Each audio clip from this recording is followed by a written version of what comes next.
This is JJ Humphrey, and we're on Elephant in the Room. I'm joined with Bobby Cleveland as usual, and we have a very, very special guest coming from out of state, as a matter of fact. So we appreciate you being on here, Kendra. Kendra is on the State Board of Education, and so we've asked her to come on today because what we want to talk about today is putting the Bible and the Ten Commandments back into our classrooms, getting these back into the school. And so Ryan Walters has made a push to get that done. And again, he's getting pushback not only from the AG, but also from several of the superintendents across the state.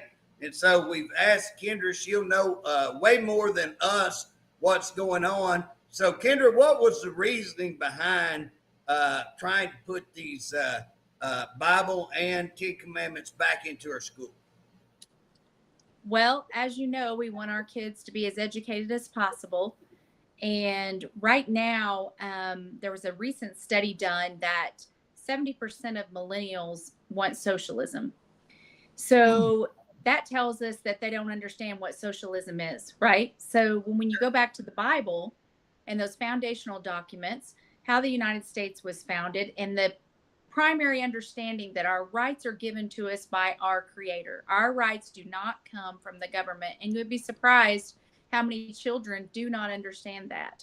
So I don't know if we failed as parents or if we failed as an education system, but they have to understand that their rights come from God, their Creator, and no one can take those away. And when they understand that, everything else follows, and they're educated correctly. So those founding documents, I was just reading over the Mayflower Compact, and God and the Bible were a huge piece of everything that happened foundationally in America. So we are not asking them to teach religion or to preach from I've heard some teachers say, well, I don't want to preach from my podium there in my classroom. No, we're just going to talk about the Bible just like we would if we said people in Thailand are Buddhist, and this is what they use, and this is their form of worship there. And we want to do that exact same thing here so that kids understand how this country was founded with a constitution that's lasted longer than any other, and our rights are paramount. And it seems like there's a lot of pushback, and I just can't conceive why a parent or an educator would not want a child to understand where their rights come from. Kendra, have you ever studied like Greek mythology? Yes.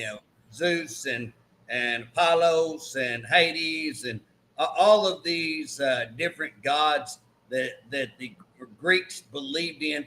And you know where I read all of that? And I've studied it a little bit. No, I don't want to act like a great theologian or anything like that, but I've actually studied quite a bit of that, find it pretty interesting. In fact, I find it extremely, if you understand the Bible, Satan always imitates God. And so all these are imitations of the Bible, but they are imitations because they seek to drop God down to the level of man and God's down to the level of men. And so, it's amazing that they can teach that and nobody say a word, not one word. You can have all of those in a library. You can have those. If you showed those to third graders, nobody would say a word. If you showed them to high school, nobody would say a word. But the minute that we bring in the Bible and have a discussion, and like you're saying, it's an historical, our founding fathers, all the way back to when they landed on Plymouth Rock, to the time that they established this country, far after they established the country, all the founding documents refer to God, refer to the Bible, refer to the Ten Commandments, and yet we cannot even teach those. Everybody acts like, oh, we can't even have those in school, can't talk about those. Where's that logic you think come from? Well, I know our oldest son, believe it or not, is 31, and this is where you say you don't look old enough, but that's okay. You missed my cue. You're younger than me, and so I've got a 19-year-old. Well, I've got an 18-year-old. So I was a late bloomer. So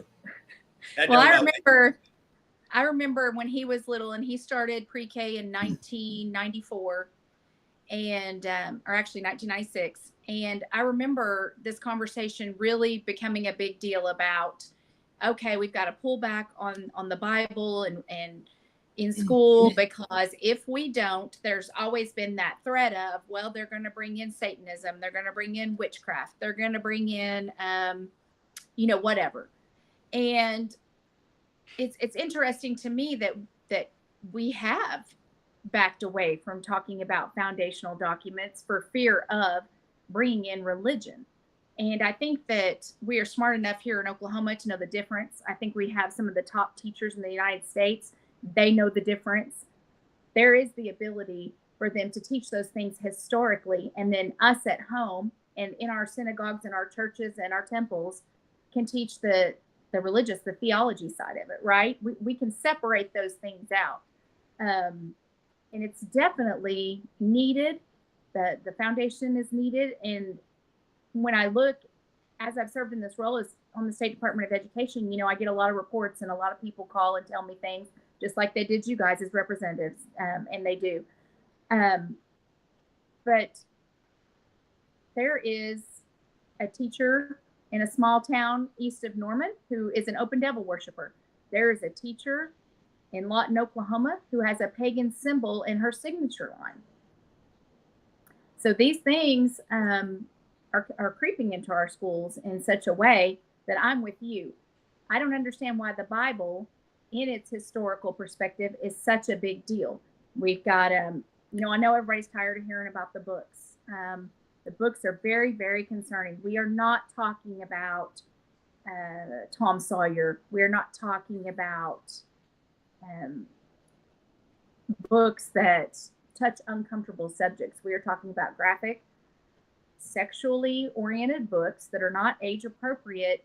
And I feel like the pushback over the Bible has been tenfold over what the pushback is on these kind of books that show sexual organs to children written on a third grade level with no restrictive access, right? So it is confusing to me too, because I'm like, wow, so those books are okay, but a historical founding document like the Bible is a big deal, and it does get to be frustrating.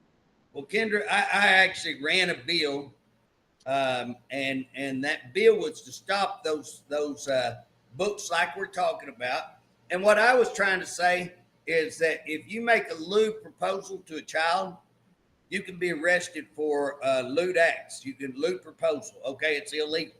Yet when you put it in writing and put it in a book and put it in a school, somehow now it becomes legal. If you said that same thing that's in that book to a kid, you would be arrested. And so what I said was that if you knowingly, willfully, and intentionally gave this kind of pornographic material, lewd material to a kid, you could be charged. So it takes it out of the school. It doesn't matter whether it's a school teacher doing it or an individual down the street doing it. Nobody should be giving kids the lewd.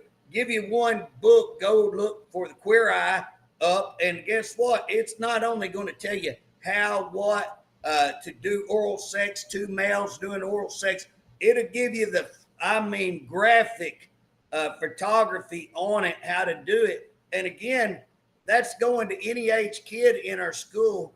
Wow. I mean, is that what you want in our school? We tried to get that stopped. We got it onto the floor. I actually agreed to kill one of my bills to get that bill passed. And guess what? They reneged on their word and would not let that be heard on the floor. That's here in Oklahoma. That's in Oklahoma. The former state superintendent, and I busted her on this. In fact, it's pretty much me alone on this, and asked for a lot of support and got zero. But I caught her pushing, and actually, it was the superintendent got a hold to me. It's how I found out. She was pushing transgender, homosexual agenda down through Title IX, pushing that out there. I got a hold of all the legislators. Nobody joined me. I outed her on the news. We got it stopped. But where was the outrage? You know what I'm saying? So you can promote homosexuality. You can promote transgender. You can push it into Title IX, which is girls' sports, and try to take away that and make that the issue instead of girls having fair sports. And then our legislators do absolutely nothing. And now Ryan comes out with this, and they're looking to investigate him every time you turn around. They're trying to subpoena records. Me and Bob's been trying to get record subpoena for the Department of Corrections, where people are being extorted, people are being killed, people are being raped. We got all kinds of evidence to show it. Guess what? The same group will not let us have subpoenas, but they're going to subpoena Ryan every day on issues like that. Has that been, I mean, are you seeing that from where you sit? I do see it. I do see an enormous focus on Ryan's administration. Yes, I mean you can't not see it. It dominates every media source, and every time it's the same way for us. You know, we sit on that board and we vote and we take care of the child predators that come across the desk. We pull their licenses. We do the right things, but the focus is always on something negative that they want to turn into from what he's done, and I do feel that frustration. Oh, I'm extremely frustrated. Bob, now you were watching this morning. Ryan was on, was it Fox News? Yeah, it's on Fox News, Fox and Friends on Sunday morning about 8 o'clock. I don't understand what all these superintendents are afraid of God. I mean, what they're afraid of. Well, and what I don't understand, I still like to believe mainly in Oklahoma. I can tell you with my voters, the people I get out and talk to, I'm pretty active in Norman. Bob, you're there more. I come up and stay with you all the time. We go out and eat. We went out and eat yesterday. We talked to a lot of people there in more Norman area. And you know what? I don't run into a whole lot of people. We know there's a lot of woke go on around the college and stuff. But the average people that I run into in Moore and Norman, guess what? They don't want to kick God out of the school. They don't want to kick the Ten Commandments.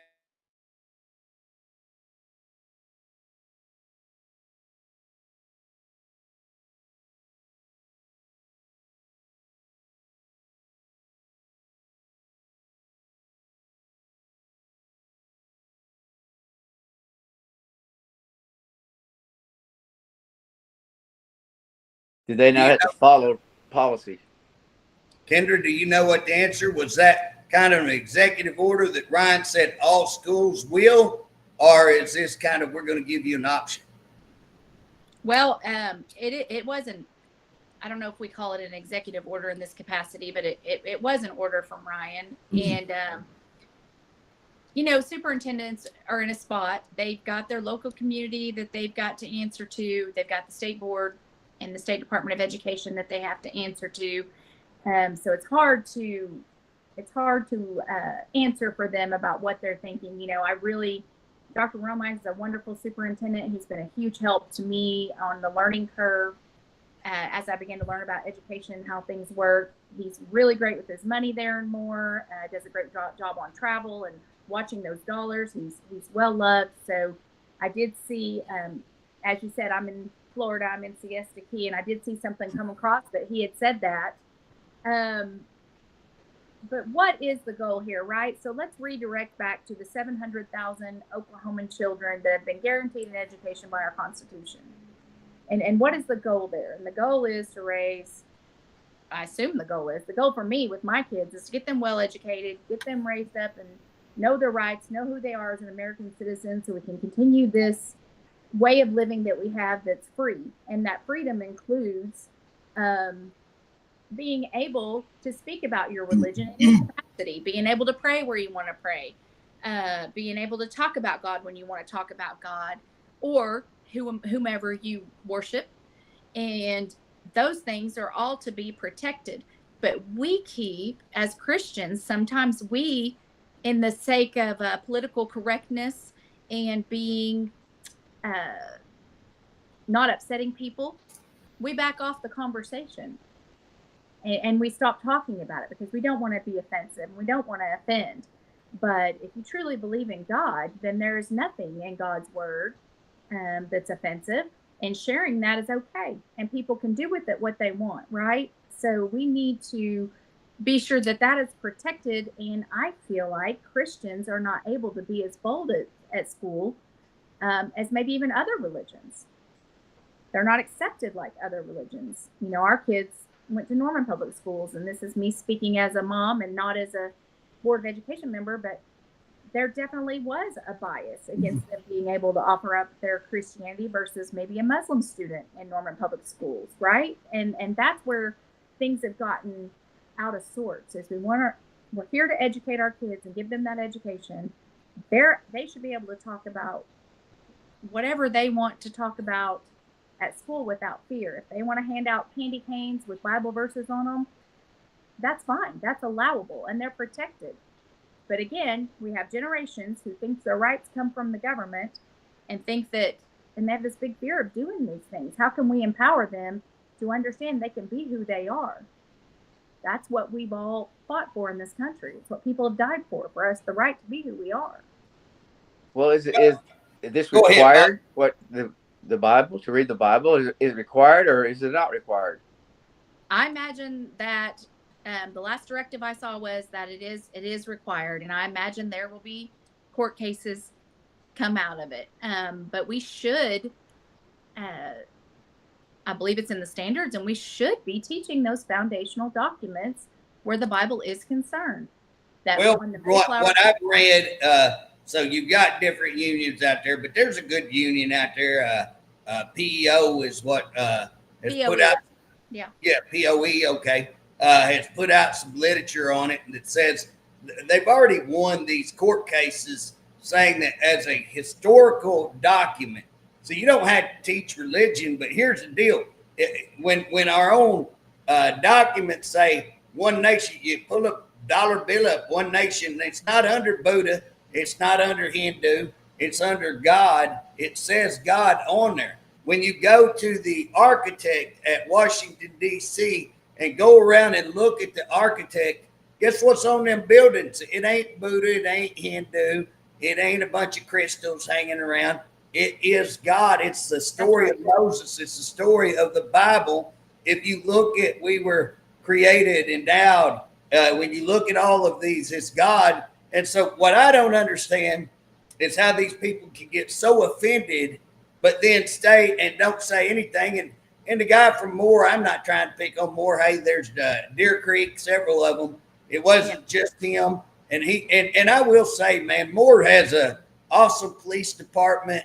I've been impressed with Moore quite a bit. They're just pretty good, I think. And so, not trying to pick on. I hadn't heard any negatives on Moore School, but I will tell you, to the superintendent there, if he gets to hear this, I'm offended. I'm offended at where have you been?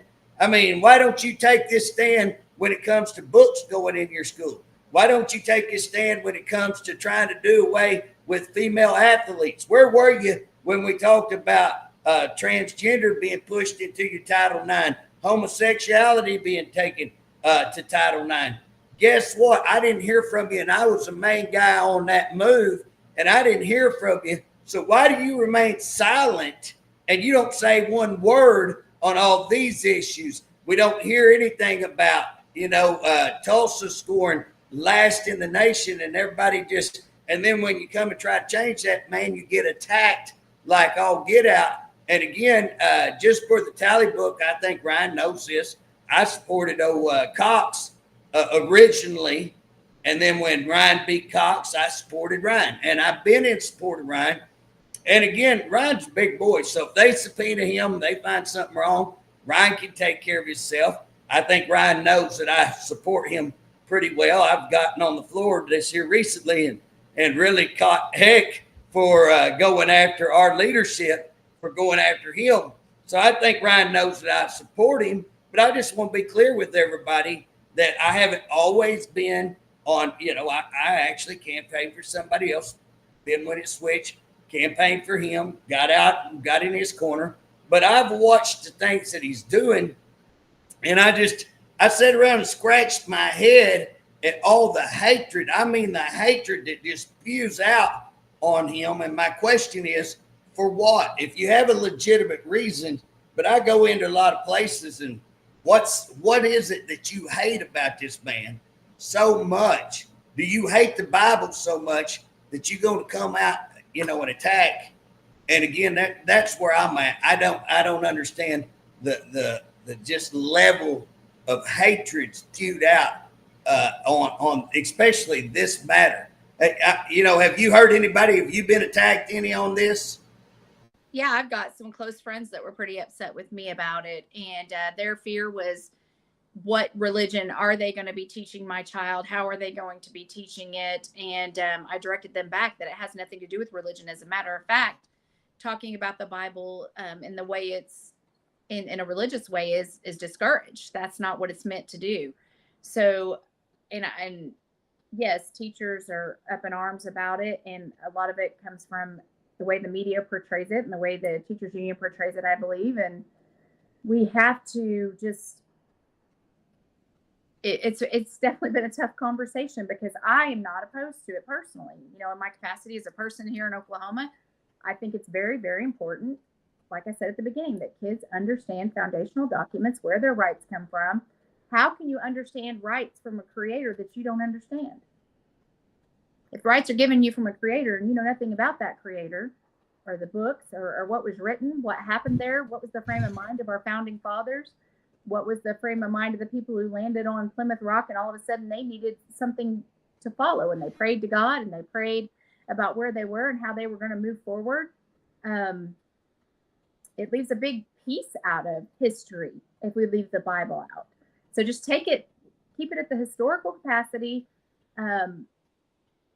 But on the religious side of that now, moving away from the school board and moving into that, the Bible promises us that God's word never returns void.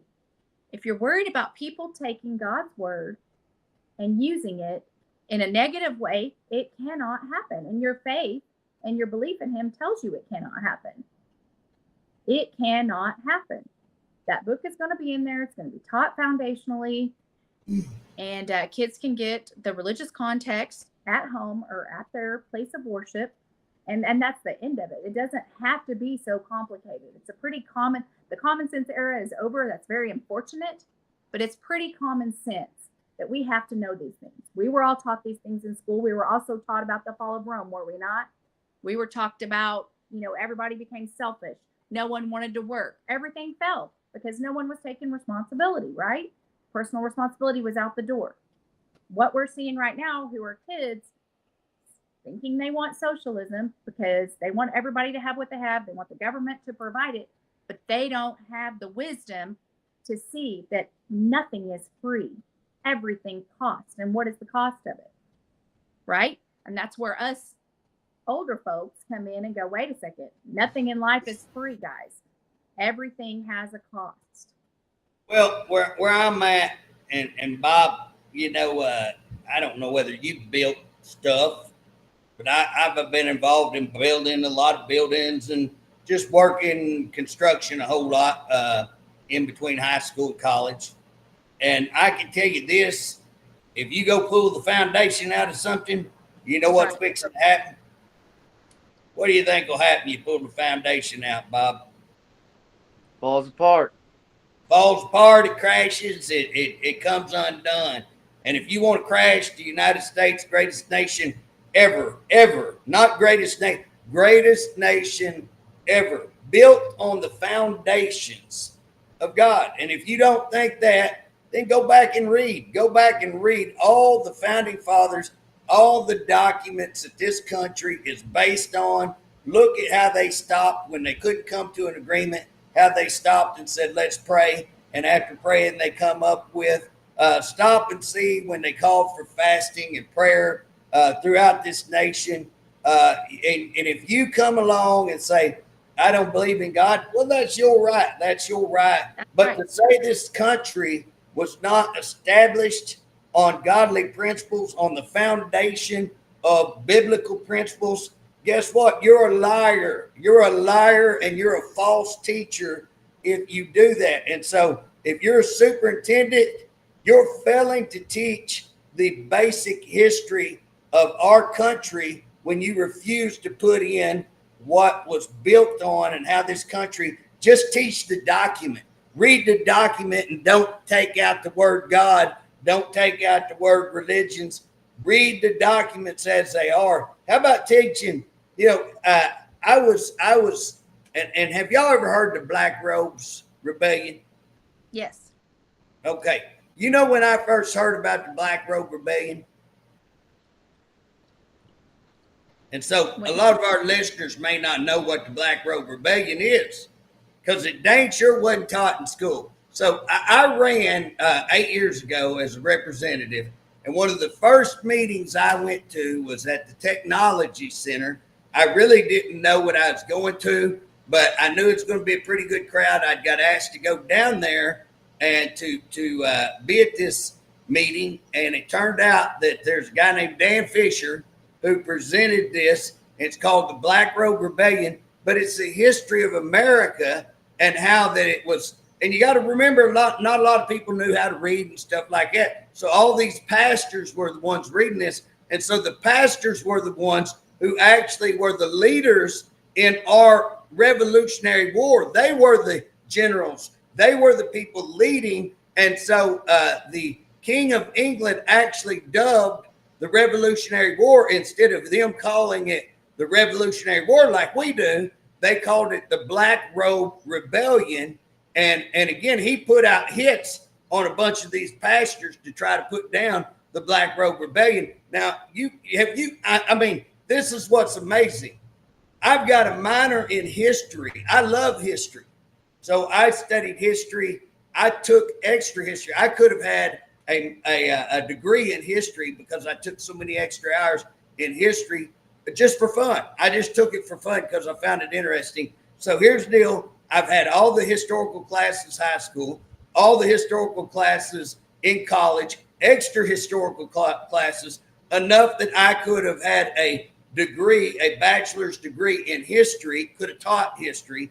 And yet I never heard the Black Robe. I never heard it mentioned until I got ready to run for office. And since then, I've done a lot of research on it and looked into it.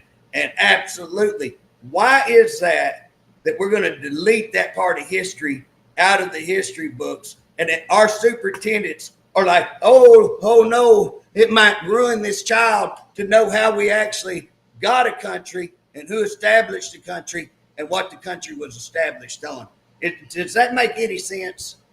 Well, I love that story, and I'm remembering it as the Black Robe Regiment, but Rebellion Regiment. So Paul Revere goes running through with his lamp, knocking on the doors. The British are coming. The British are coming. He was hitting pastors and leaders of the churches. That's who he was talking to.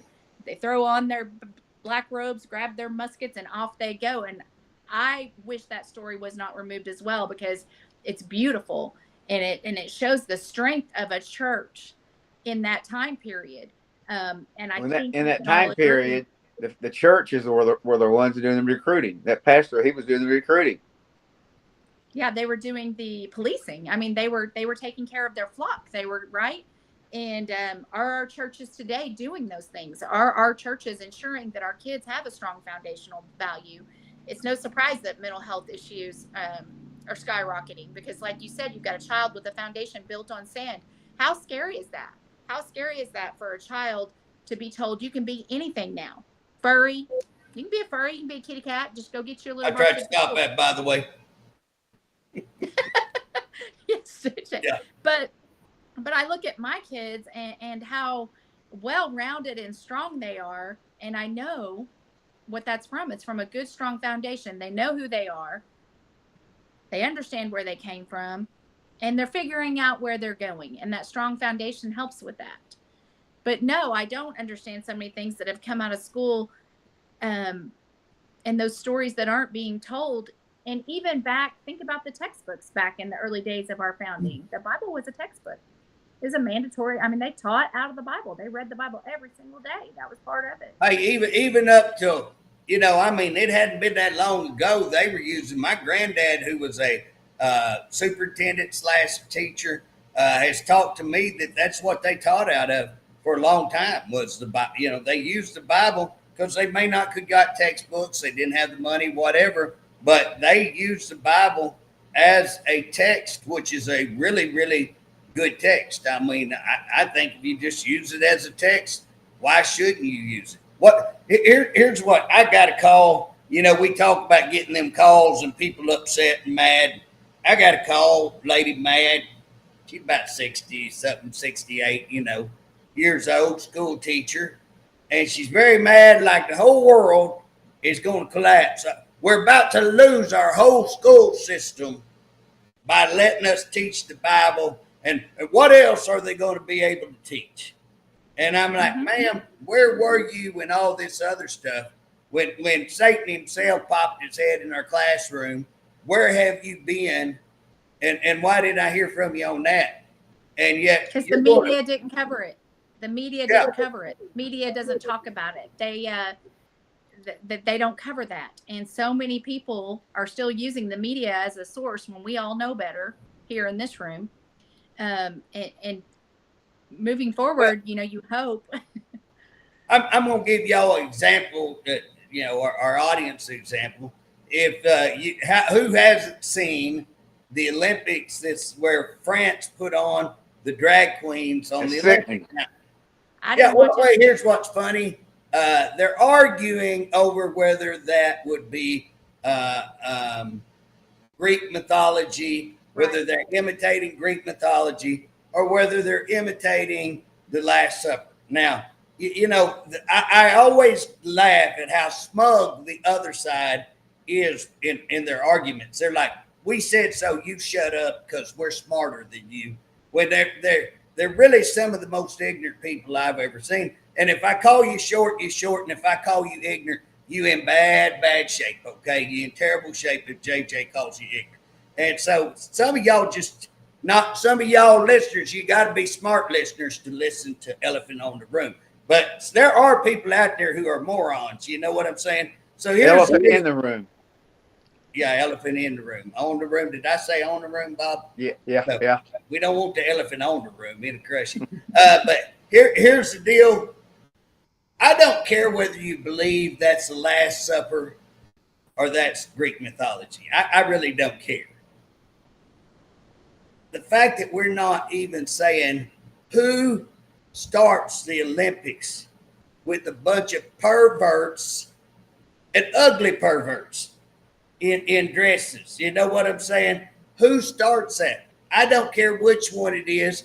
It's sad. It's a sad day when that is what we allow to begin the Olympics. And anybody wants to argue with that, you a sad individual as well. You're sad. You're just sad. So wasn't that long ago, right, that Janet Jackson was completely ostracized for her top being pulled off? Oh, yeah. That was the worst thing that had ever happened. Huge deal. And now we've got a man with his naked testicles hanging out, and we're all fine. We're fine with it. Yeah, and they're talking about what kind of art it is, and it wasn't meant to harm Christians. It was. Who cares? Yeah, it's perverted. You're a bunch of perverts, and that's what you're promoting. And again, you want to see why you want to talk about why that's there. Why you have drag queens coming into schools. Why you have drag queens trying to bring in children and all that. You want to know why? Because you've taken what we're talking about the basic foundation of morals, a moral compass, and you sucked it right out of the school. You quit teaching them, you quit putting the principles in there. And again, that is what's wrong with this nation. And I'm going to tell you something. We talked about this in church today. Baal is a god of prosperity, I think. And so they were always after trying to get Baal to get prosperous. And what would happen when they would bring Baal in, instead of prospering, they would always go under somebody else's rule. And I'm talking about the nation of Israel here. And they would always fall and become less prosperous. And I can tell you, as a country, we have brought in Baal. We have brought in, and you're never going to see a time when we're bringing in more money. We got more money coming in than ever before. But guess what? We got more debt.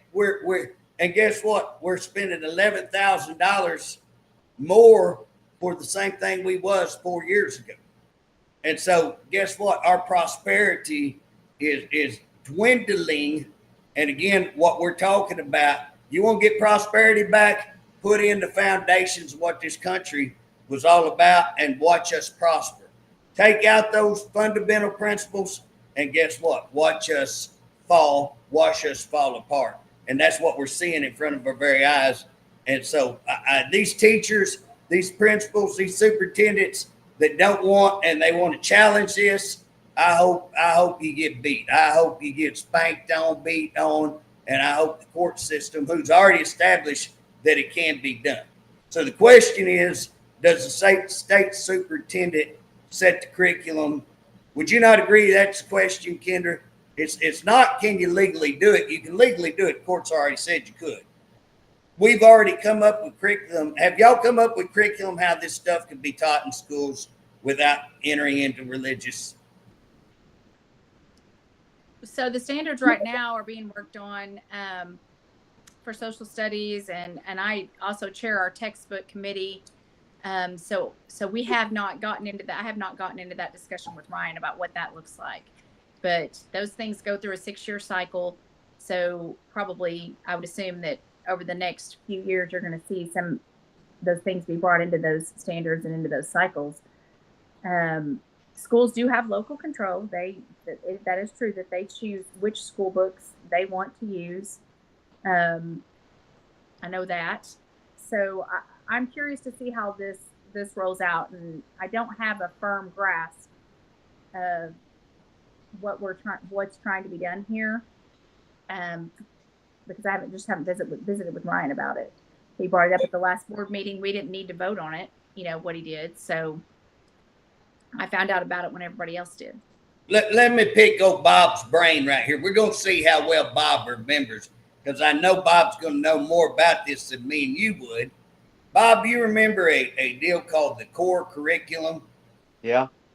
And didn't that come up in school, and they were trying to push the core curriculum, and did not the legislators have to step in and stop that and change that you're not going to teach core because that was something that was being pushed down from Washington, D.C., and trying to change the entire textbook and learning and all of that. And again, they were wanting to teach these progressive ideals and take out all the fundamentals that we're talking about, which have been done backdoor anyways. Of course, they're still working on all of those principles. That's what we're fighting.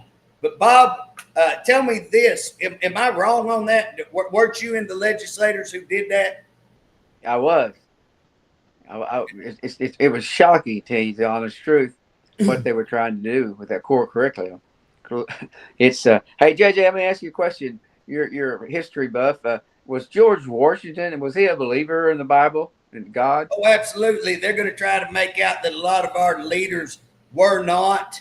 But again, they need to go back and look at, go back and look at the story of when Washington crossed the Delaware, and how that they were fixing to get the snot busted out of them. And then miraculously, and I mean miraculously, a fog rolled in, set down where the enemy couldn't come upon them.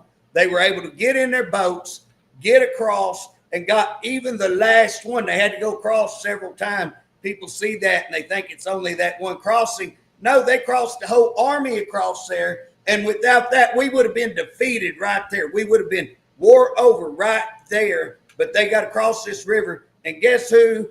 George Washington give everything, give all the, you know what? It was a miracle. George Washington, before the Revolutionary War, was being shot at by a bunch of they put some Indians in the Revolutionary War. They put the sharpshooter Indians.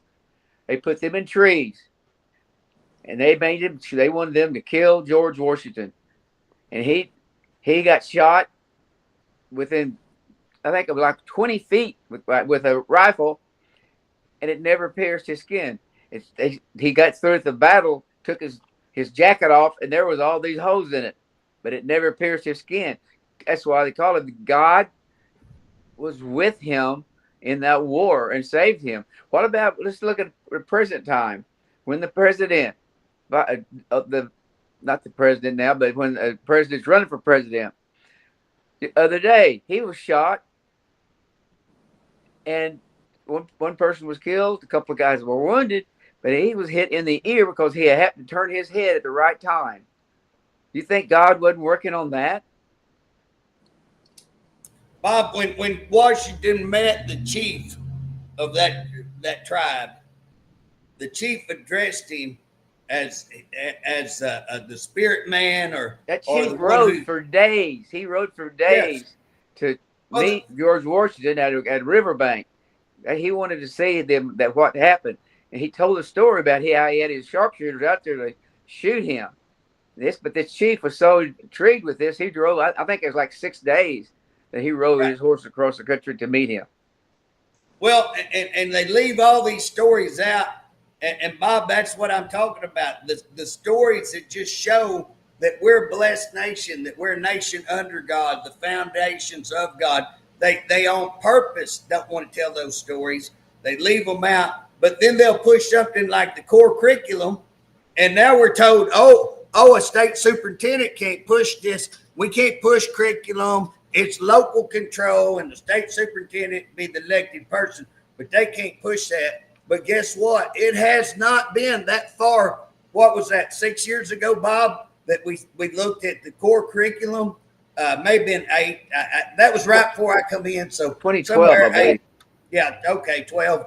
But 12 years ago, we're having this very argument where not only, and how many of you superintendents fighting this? I hope you are, and I'm not picking on superintendents, but I'm saying, listen, if you're making these arguments don't hold, because I know for fact I was involved in this argument, core curriculum. I went out and campaigned for people who were going to put that down, and they did put it down, and it was by legislative, because the superintendent would have pushed that right on in had it not been for the legislators standing up and saying, you will not teach this curriculum.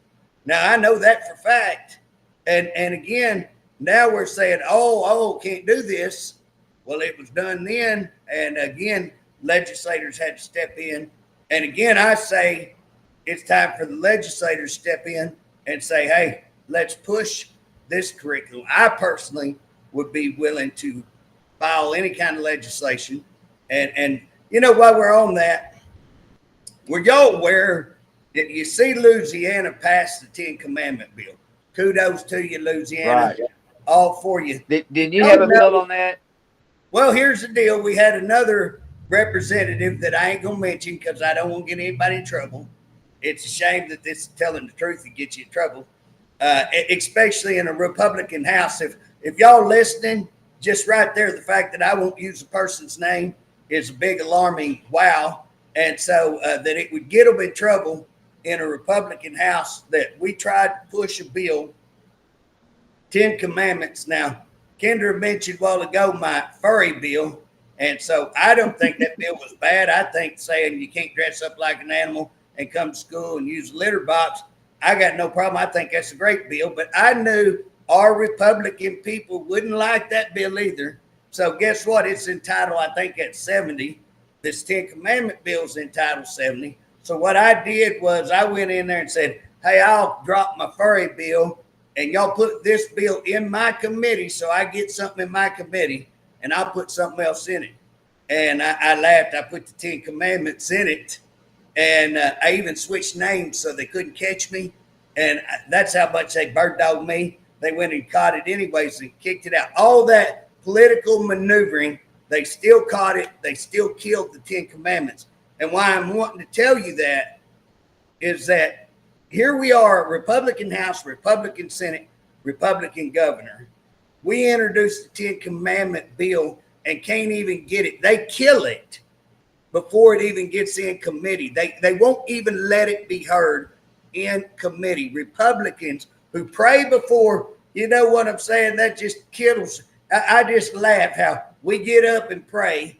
What a bunch of just, and then you won't even let a conversation go on 10 Commandments. And Bob, you understand the House media. So we have a media that puts out our reports. So we write a report, they clean them up, and they put them out. So I wrote a report on that they wouldn't let me maneuver this and even get it to the floor. And they would not run that report, would not let me put it out. And so I said, I want a statement on why you wouldn't put that out. And they came out and said, we're not going to allow you, we will not use resources to harm our leadership. And I wrote back and said, well, if telling the truth harms your leadership, shame on them, you know. I got that. I run this story and put it out to the media. Guess how many ran it? How many? None. Zero. 3? 0. Yeah. And that's the problem. That's the problem. The Oklahoma people need to know that your leadership in the House killed that dead as a hammer, killed it dead. And now they'll come out when Louisiana does it and go, oh, look, good Louisiana. Oh, we're for it. Now here we are. We've got it at the, we have somebody who has the guts to do this at the state superintendent level. And you know who he'll be getting attacked most from. I want our listeners to know, if you think the House does not attack him constantly, you're wrong. Constantly. Our House leadership goes after him constantly. Last day of the House, they were trying to pass a bill to make it to where he couldn't report stuff to the media, so that he couldn't have a person hired to be a media person. Now, here's what's funny. Oh, Joyless Hofschister, boy, they got after me for calling her that on the floor. Boy, they got mad on the floor. Shut my mic off. I got a pretty loud voice. You can hear me. I don't need a mic. You know what I'm saying? And so, anyways, I ran a motion to sine die to kill their bill. It got them so mad. I got to laughing. It was truly hilarious. But here's what's funny. Joyless Hofschister had 16 or 17 media people. Yes. Now, media people ain't cheap. So you're going to look at somewhere around $100,000 salary on media people. Well, when she came to the Capitol to talk to the representative, when she'd make a trip over there, she had to have at least 10 people with her. Oh, every time. Yeah, everywhere she went, Bob. And the deal is, if she had 16 at 100,000, that's $1.6 million, not even figuring their benefits. So if you figure in benefits, you're talking about $2 million.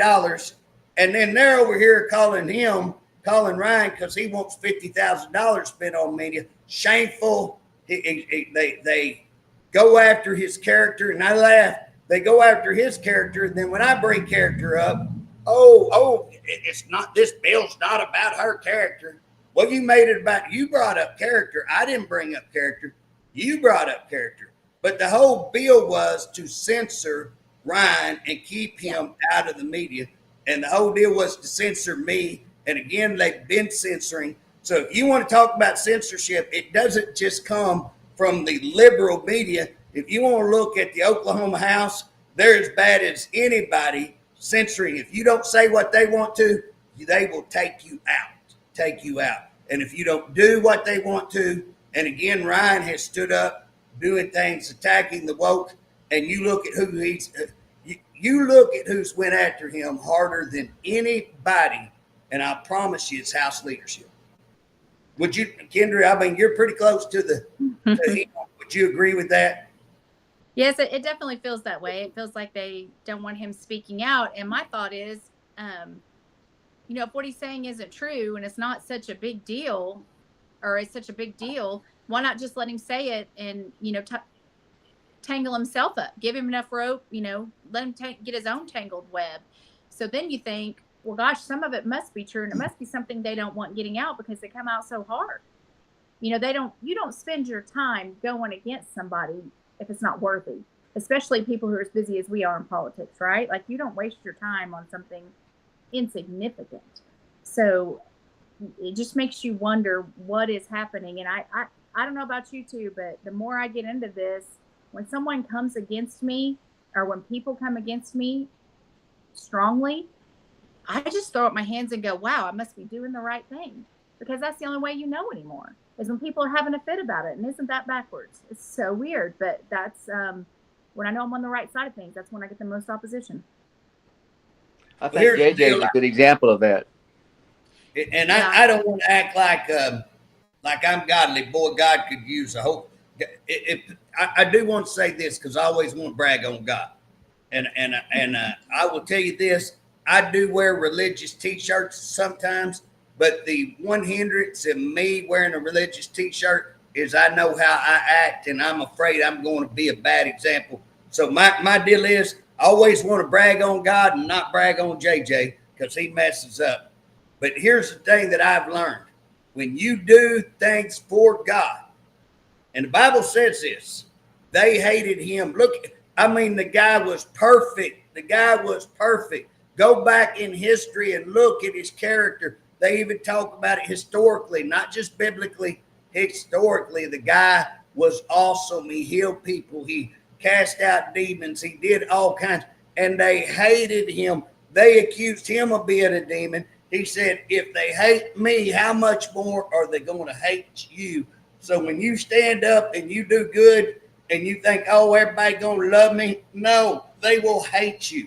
And so for me, if I can be hated for standing up for God, I'm going to be tickled, because, boy, I know I fell in so many places. But if you hate me because I've done something good, if you hate me because I stood up for God, hot dog, hate me some more, because I'm going to stand up for him just that much more. And again, I'm going to try to do it in love. I'm not going to try to do it out of spite. I'm not going to try to do it hate. I stand up against homosexuals. Guess what? I love you guys, and we all have our own sins that we have to deal with. And except for the grace of God, there go I. And so the thing about it is, you're always welcome at our church. Would love to have you. We're going to preach the word, and if that offends you, hate that for you. But we're not going to water down the word. But we're going to love you, and we're going to pray for you, and we're going to hope that God's word changes you. And it changed me. I used to be an alcoholic, drink a fifth a day, fights all the time, jail, lost my license 5 times. Look at me now. So God can get a hold of you and change you. And that's what we ought to be pushing in our schools. We need to get that into our schools. So Kendra, we're getting pretty close. An hour will slide by before you think it will. So we're getting pretty close down to the bottom of the hour. So do you got anything you want to close out on? Your thoughts?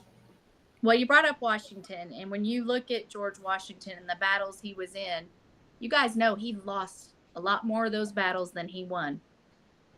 And he never gave up. He never walked away. He never put down that sword. And I think that's where we have to be. We have to realize that none of this is going to come easy. It's going to be hard, and there's honor in taking on those battles, and there's integrity in fighting them, like you said, with truth and love and kindness, but being firm on the truth. We don't turn our backs on the truth. We don't turn our back on God's word. We do what's right, and we keep going every day. And thank you, gentlemen. You both know you're two of my favorite human beings, and I appreciate you spending some time with me this afternoon. That's a two-way street. Bob, you wanna say any words before we? Well, I appreciate the comments, but I can just tell you in my case, about prayers. I just want to talk about prayers. My wife when I had that stroke, she'd been in the hospital for some time. Come Christmas time, first week of Christmas, coming up. I called and asked the doctor. This was back when you couldn't get in to see him. That had to wear your mask, and I had to call up there all the time to see how she was doing. Well, basically, the doctor told me no, she couldn't come home for Christmas. She's got a long haul. She's gonna be here for a long time, Bob. You just better get used to it. You got to find her a nursing home, put her in. But right now, she's going to be here for weeks. And that first night I went to bed. But Tuesday night, that was on Monday. And on Tuesday, I went to bed and I said, God, if you'll let Barbara come home for Christmas, I'll take care of her. You know what? That Wednesday morning at 11 a.m., the doctor calls me and said, Mr. Cleveland, I don't know what happened to Barbara, because I've never seen this in all my years of being a doctor, that she knows her. Yesterday, she didn't know her name, didn't know a social security number, didn't know your birthday, didn't even know who you were, because you just called them, making FaceTime calls with her. She didn't even know who you were. Well, today she come in here. I come in. She knows the birthdays, her birthday, your birthday, your social security number, her social security number. You can come and get her.